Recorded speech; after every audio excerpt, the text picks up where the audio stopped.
once every 5 years. He's here now. He's here now. And then as I'm just like, I was like, whoa. I just stopped everything.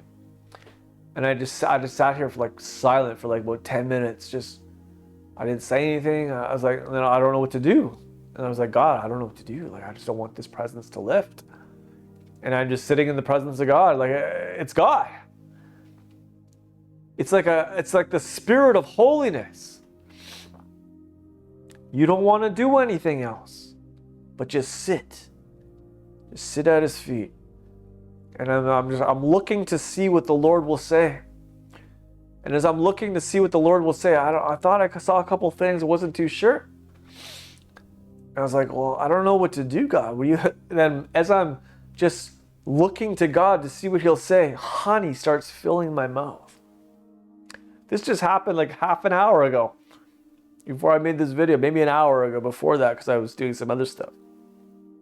I'm just sitting in this chair and honey starts filling my mouth. And that's one of the rebukes in Psalms. It's like, if you would have just opened your mouth, I would have given you honey from the rock. You know? Jesus went up into a hill and opened his mouth and taught the people. He could keep the crowds for days. There's such a holy presence right here. It's all grace. It's not because I prayed. I didn't pray. I was fooling around on my computer. But I have been listening to sermons. I have been listening to my audio Bible. I'm trying to stay faithful to feed my spirit, feed my soul, feed my flesh the nutrients.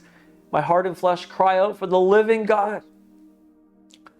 I don't want religion. I want the living God. That's what my flesh craves. David said, my heart and flesh cry out for the living God. My soul craves the renewing of my mind so that I can taste his words that are trenched, just dipped in honey. When Jonathan dipped his stick, which is symbolic of the cross, in honey, he took a little taste and his eyes were enlightened. That's what happens when we take our cross up and we taste and see that the Lord is good. Our eyes get enlightened, which is our heart. And God purifies our hearts so that we can see God. And as I was just sitting here, just my mouth started filling up with honey. So I'm like, wow, I guess God's not done with me. He got some stuff he wants to release on the earth. Not just with me, with you. I'm part of the body. If you have breath in you, God's not done with you. God didn't even begin using Smith Wigglesworth to raise the dead until he was like 80 years old. It's never too late to get, the only requirement is to make yourself available for him. And I was just remembering, because like this guy that I was talking to God about with, it's like he's like Enoch, he's walking with you. And Enoch walked with God, and he was not. Paul walked with God, and it was no longer me living anymore, but Christ living his life. It's like the same thing. So anyone who truly walks with God, it's not them anymore, but it's Christ living his life through that person. And it's tangible. It'll come through the screen. It'll come through the audio. It'll come through when you're talking to them on the phone or face to face, or you'll feel who they're walking with. And so as honey began to fill my mouth, I was like, wow, I guess God has some stuff he wants to say still. I was starting to think that maybe God's done, like my body. I need full healing and restoration in my body, God.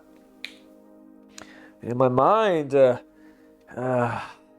my spirit feels okay every now and then but I gotta worship or else I feel dead. Probably because I am without surrendering to him. That's what true worship is. And as I'm just sitting here, I go like, whoa, and I put my hand up like this, and wind starts blowing through my hand. I was like, I gotta do something with this. I can't just sit here. There's wind blowing through my hand. Honey building up in my mouth, and I'm sitting in a holy presence of the Lord. And I still feel him right now. So I started yelling at my wife. I yelled at my wife, get in here. I told her to come and sit down. She's like, boy, you're so bossy. That's right, sit down. Sit down, woman. My hour has not yet come. I don't know. Ugh. So I made her sit down beside me. I just prayed over her. I don't think she felt anything. It was very faint too on me when I was like compared to, like, it just comes in waves every now and then. So she got up and I prayed for her, and she's like, okay, thanks, and went back to her knitting, and then she went to go lay down. She's laying down right now watching Shield on Marvel. What do you call that? Disney Plus. There's a really good show called Shield. All right, commercial's over. We already have the Shield.